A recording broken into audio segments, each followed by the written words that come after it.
people say that YouTube's more intent-based, you know, because of the search, but that's totally not true at all. That's actually one of the biggest fallacies that I hate listening to people talk about when they're teaching YouTube ads. Well, people are on YouTube, it's intent-based. Google's intent-based. Well, that's like 5% of the traffic. 10% of the traffic is somebody that's recently searched, you know, a certain keyword, and that's like pay-per-click. Yeah, pay-per-click traffic is going to be super intent-based, but it's way more expensive too when you're showing up in Google search. With YouTube, you're going to get intent-based traffic, but the most of the traffic is people like you and me that are just watching a video that is CNBC or MSNBC or CNN, one of the news channels, but you've done something recently that shows that you might be interested in YouTube ads or Facebook ads or fitness. You know, so your ad can show up on any YouTube video. It doesn't have to be related to the topic that you have.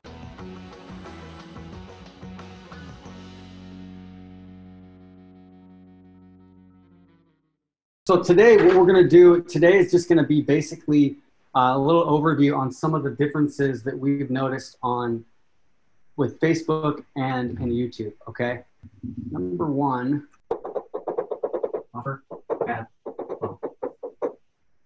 There you go.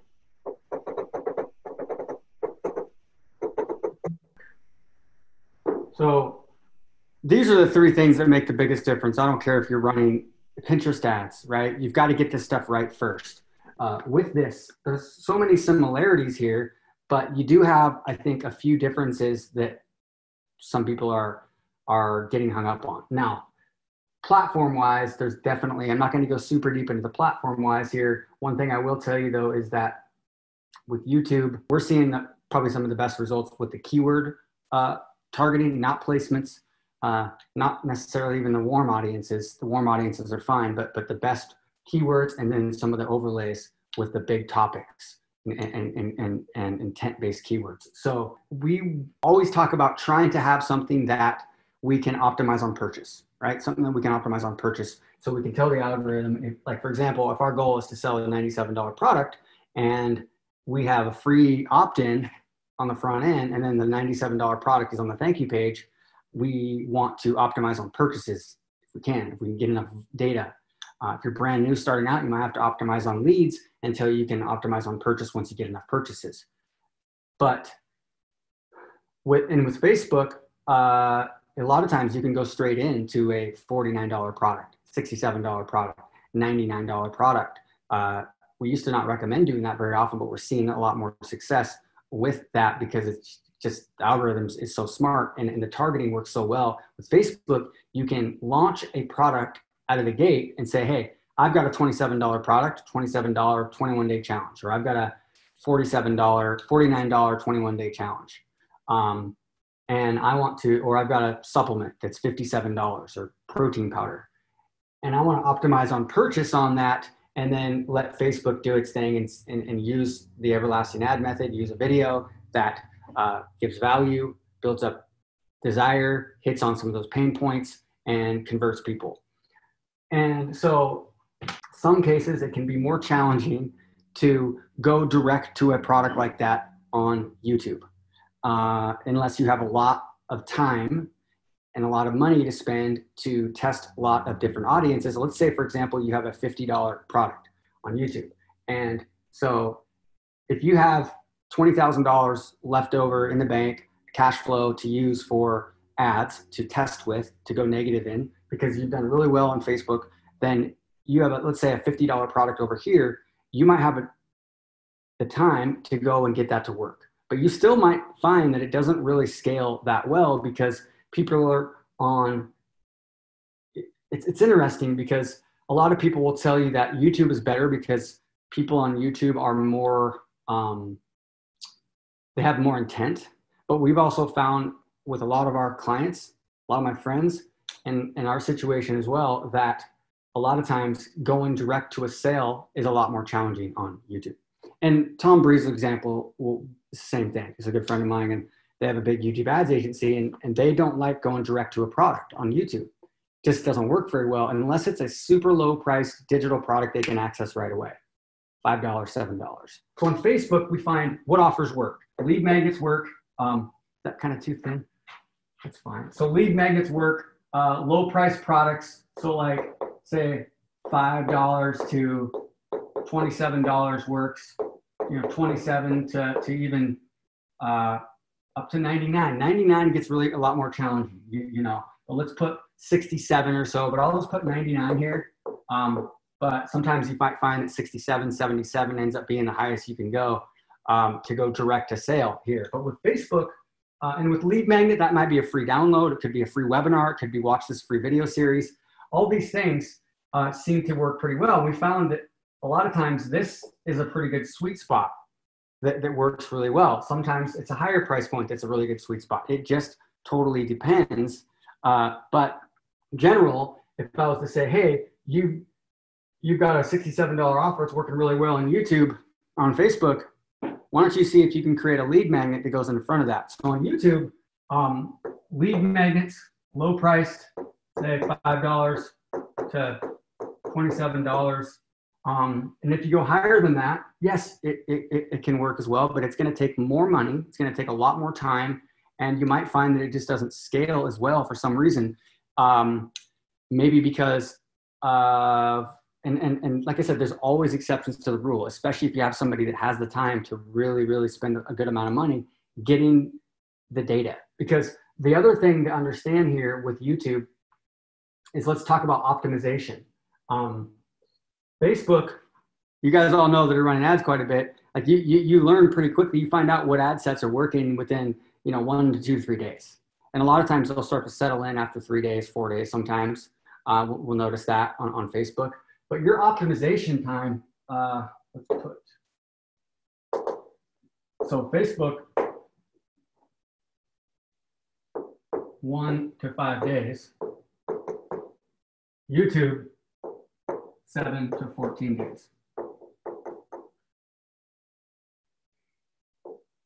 So you'd think they would be exactly the same. They have a lot of the same engineers, but the YouTube algorithm is a lot different. It's just built different. It's built different than Facebook, and it's built to take longer for the AI to start to kick in and learn.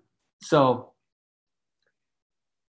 what happens if you're going to a $57 product, $27 product, and it's going to take you a long time, and there's so many more options that you can use with your audiences on Google and YouTube, and with the keyword targeting, the intent-based keyword stuff, is they're a lot more broad than they are over here on Facebook. So with Facebook, I can use interest audiences. I can say, hey, I want to target Frank Kern or digital marketer in my case, or I might want to target Beachbody or something like that. And a lot of these interests, right out of the gate, if you've got good copy on your ad and you've got a good offer, it's going to work pretty quick right away. And you can kind of find out right away within a few days if that's a good ad or bad ad, or a good funnel or bad funnel. On YouTube, it takes longer. However, if you have something that you can get more data, and like a lead magnet, this is why lead magnets seem to work so well. That's why webinar funnels work so well on YouTube. Webinar funnels, if I had to say you only had to pick one thing, I would say webinar funnel, selling a $500 product, $1,000 product, okay? That would be all you had. If you had to start a business right now, I'm starting a business from scratch. I'm going to sell a digital product or a coaching program, or even maybe it's a physical product or something like that. I would say you have nothing else. You haven't built a product yet. You don't have a members area. I would say do a webinar and do a 6-week program and sell it for $495 or something like that. And now you're going to work on both platforms. You're going to have the perfect offer. It's going to be able to run on both sides.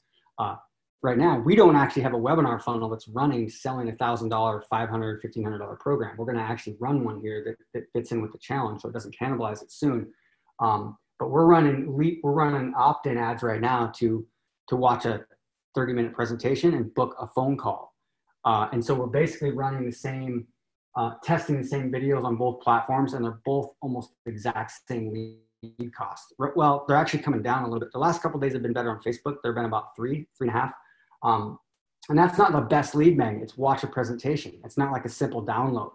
If we had our 10 best ad leads magnet, like a swipe file, download this checklist or cheat sheet, the lead cost would be a little lower. But when they're opting in to watch a presentation or show up for a webinar, they're going to be a little higher in general on either platform. Just remember that. So, but they're also a higher quality lead. So, right, and I'll get to the differences as we keep going here. But basically, number one is this. So if you try YouTube, and you don't have the right type of offer, it doesn't matter how good of an ad or how good of a funnel that you have. it's not going to work very well. So this is where I would start. So maybe if you have, let's say you're doing you sell a product, maybe if you're selling a physical product in your e-commerce business, it's going to be more challenging to create a front-end lead magnet and generate a positive ROI on that. But you know, you still can do it. However, I usually don't recommend that unless somebody, the brand itself, you're a brand that already kind of specializes in content and you're delivering a lot of content or programs, and that's part of your brand, but you also have physical products. Then in your case, I would say, hey, take them into a free offer or really low priced, like under $10, under $5. And so they can go test it out. Because people are on YouTube, they're researching stuff, they're just looking around, they're learning, or they're entertaining themselves, right? They're on YouTube for two reasons: entertainment or research. One of those two reasons. Facebook, it's just really entertainment, but they have so much more data, and the targeting seems to be so much better, and you get other benefits like shareability with the platform. You can get your costs down even more. So with Facebook, it's kind of interesting how it's easier to go out and find somebody, get the algorithm to go out and find that person that's ready to buy right now. People say that YouTube's more intent-based, you know, because of the search, but that's totally not true at all. That's actually one of the biggest fallacies that I hate listening to people talk about when they're teaching YouTube ads. Well, people are on YouTube, it's intent-based. Google's intent-based.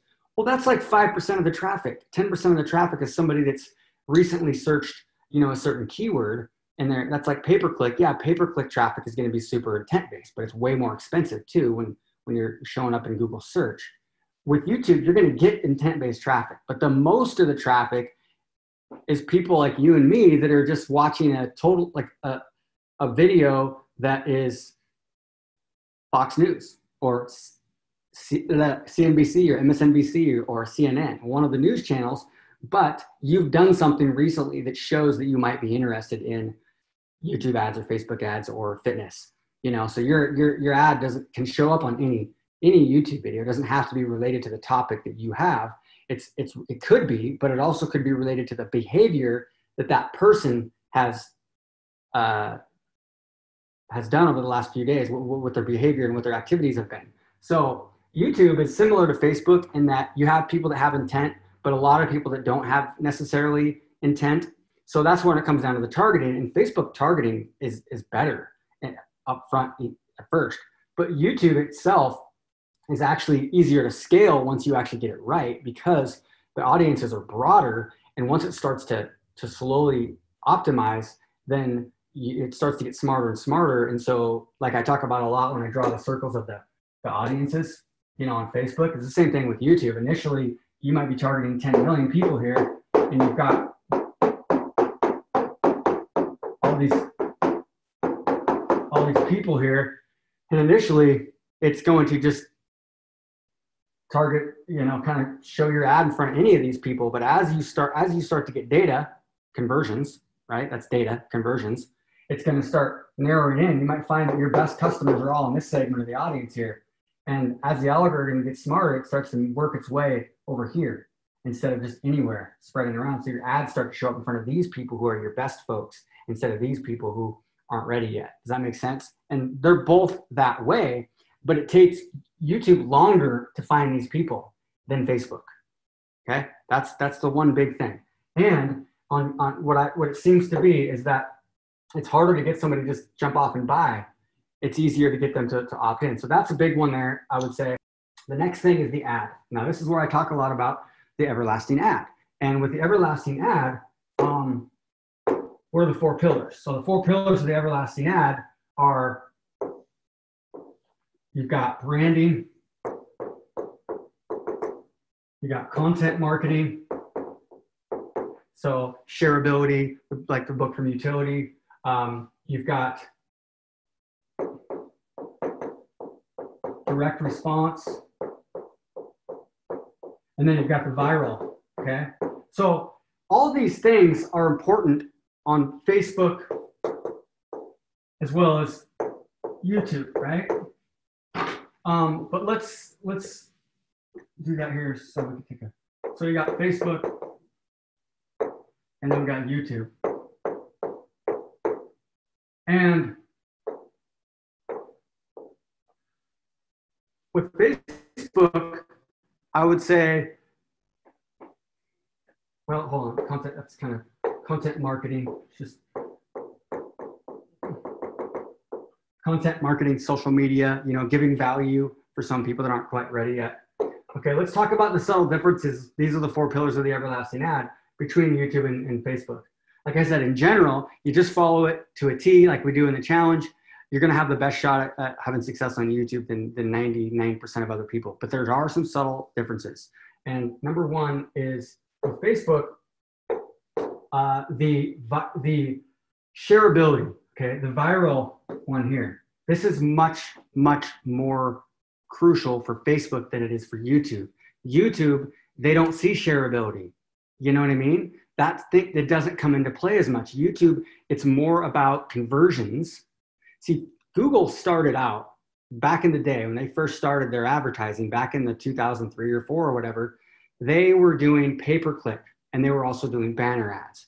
And it wasn't about, like, their philosophy of their ads were not about making their platform a better place. Facebook, they created editorials. They're the first advertising company, you know, ever online to create essentially the editorial. The looks like an article, but is actually an ad. So your ads are inside the news feed with all the other ads. So Facebook, they don't want that being something that's annoying. It's different if it's off to the side and you know it's an ad, like display ads, how always have been for Google, and even the pay-per-click search on the top of search. So they don't have that in mind as much as Facebook. Facebook, the shareability I talk about, shareability is super important. And of course, this also creates goodwill and trust. So you want that element because of the goodwill and trust with your YouTube, but it's not as important with the algorithm. It doesn't drive your costs way down if it's shareable on YouTube.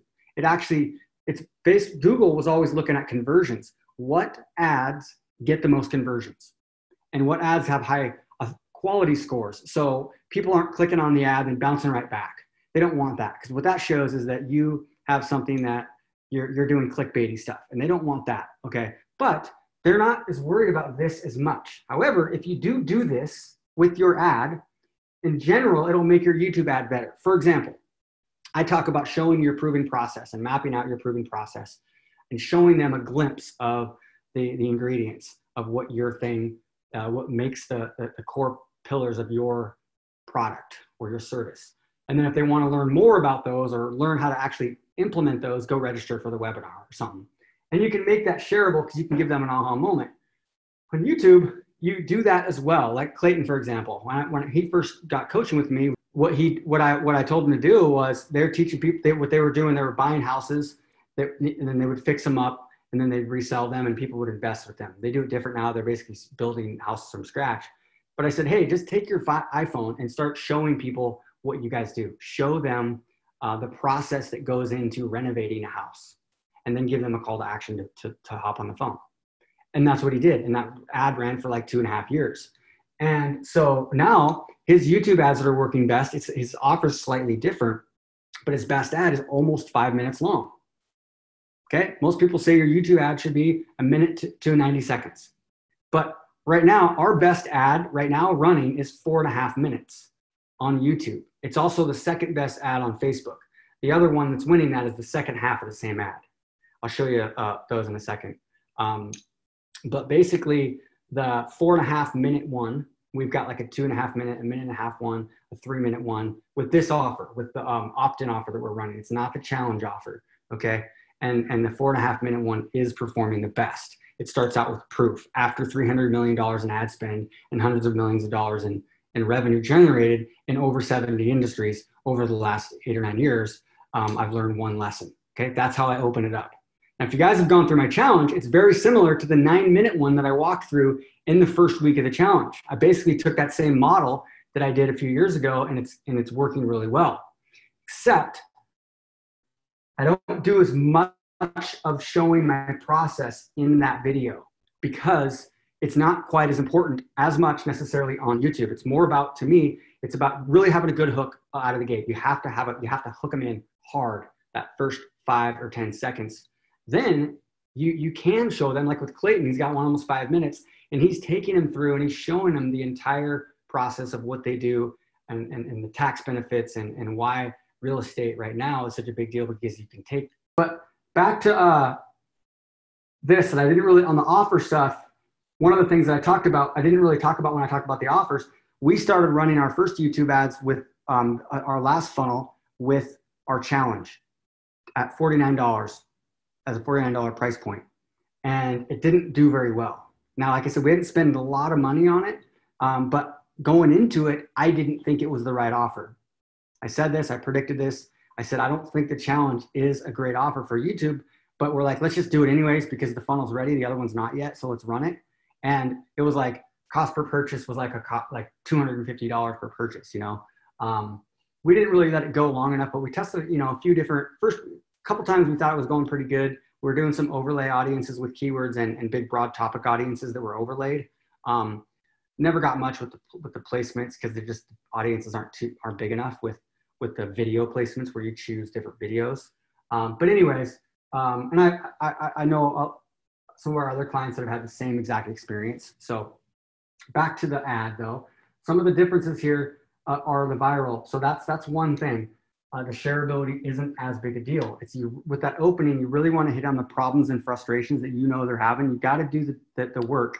And we do this a lot in the challenge as well. But sometimes getting that, you know, ear from somebody else that's done this in a lot of industries can help you. So don't be afraid to get help.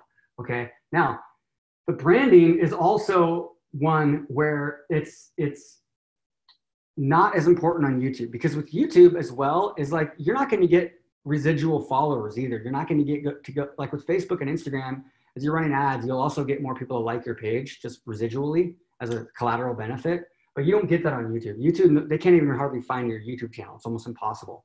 So the branding collateral effect in one way, it doesn't do as well, but in general, when you're doing this right, the long-term benefit of doing ads this way, where you're hitting them with the frustration, and then you're telling stories, showing proof, and maybe showing your process, maybe not, depends. Like I said, I've got both. It can work both ways on YouTube. But if you're running ads for a long time, you're gonna, obviously it's really good for your brand awareness. So over time, you're not irritating people, you're authentic. And that's what I talk about with the branding. You know, build value, build trust, don't irritate people with too hardcore of a call to action, and you're gonna get that brand awareness. But these two here are still gonna be pretty much, I would say the content marketing element of this is probably a little bit more important on Facebook, but almost as much on, you know, pretty close on YouTube, but not as important in terms of showing your process every single time. And so, and the direct response is going to be key, obviously, for both of them. It's really similar. But sometimes if you have a really good ad that's super shareable here, it's got good content, good value, people are sharing the heck out of it on Facebook, then even if you have you don't have a real strong call to action, you don't have a great offer, but you have so much trust built up, it can make up for this. That's like the Organifi ad, for example, is a great example of that. It can make up for this. But when you add a nice, natural, authentic, direct response calls to action and a good offer, then it makes a big difference. YouTube, this is more important, and this can be too, but doing it right. Kind of saving this right here till after your first call to action. That makes sense? So if you're gonna, typically what I'll teach you as I go through more in detail on the YouTube stuff is that have a call to action 30 seconds to a minute in, maybe a minute in, and then get into your process. And same thing on Facebook, but like I said, you don't get the benefit of the viral sharing driving your costs down on YouTube. Okay. So basically here on the funnel, I talked about the offer, but what I mean by the funnel in general is your cash flow. Okay. So your one-time offer, your upsell. Okay. Upsell here. So your upsell here, and this is all about cash flow. So we had a call yesterday in our group, in our coaching, the Jetstream group. Carl was on, and he has a client that sells. She's just an amazing vegan chef, and she sells all kinds of different meal plans and recipes and cooking classes and stuff. And I said he wants to make. They're spending a decent amount of money. They're spending like $500, $600 a day. It sounds like. but they want to make more sales on the back end. She has lots of cooking classes.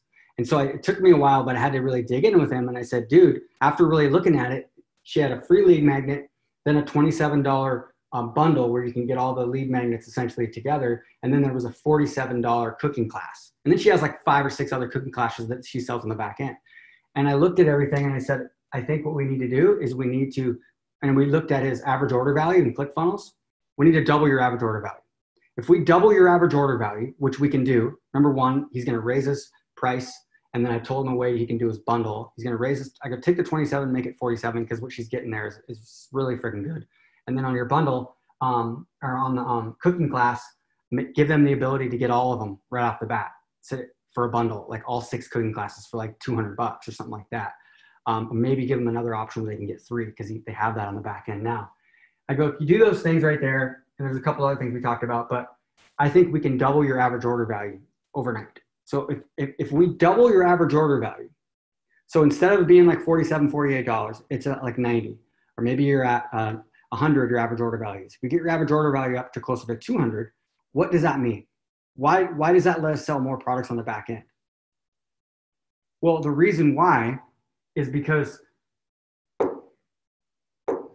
what happens is if you have a campaign where you're getting your return on ad spend is 1.3 after say a week or 30 days. So you spend $10,000, you're getting 13,000 back after 30 days. That's okay. That's okay. In some industries, that's not that great. Some industries, that's really good. But that means your return on ad spend after maybe 2 or 3 days might be 1 or 0.9 or 1.1. If we can make the return on ad spend after 30 days 2, okay? So 30 days, and then after say 48 hours, it goes from 1.0 to 1.5. Okay, all of a sudden we can now afford to spend more to acquire a customer, but we can scale. So we can now probably double our ad spend essentially over the next few days. So what happens is even if we're not selling anything more on the back end with our back end funnel, which they could probably do, they need to look at their email sequence. We talked about that too. But I said, if you can do this and you increase your average order value, you double that. In his case, I think they can double it. Some cases, maybe not, but you're going to be able to be bringing in, you're going to be able to spend a lot more money every single day, which means you're going to be bringing in more customers at the top of this funnel. So instead of bringing in, let's say, 50 customers a day, you're now bringing in 100 customers a day that are going into this funnel. So you get twice as many people in there, and then you're getting twice as many people to come out the other end and build trust with, and eventually maybe get some of your other cooking classes and everything like that. That's how you sell more on the back end, is you double your cash flow on the front end. It's one of the ways. And then you can always increase the back end. So that's, and how you do that is your upsell and your second upsell and your presentation and your first 3-day email sequences. So you have to really look at those things. And look at your price. And some people, they have too high of a price. The guy before him, he had a $300 product he was trying to sell as his first upsell in a B2C audience. And I said, you need to do a webinar. Like, that's your assignment. You have to do a webinar. You can't sell a $300 to $500 product to end consumers as the first upsell. This is not going to work. Period. So it just depends on your scenario. Okay.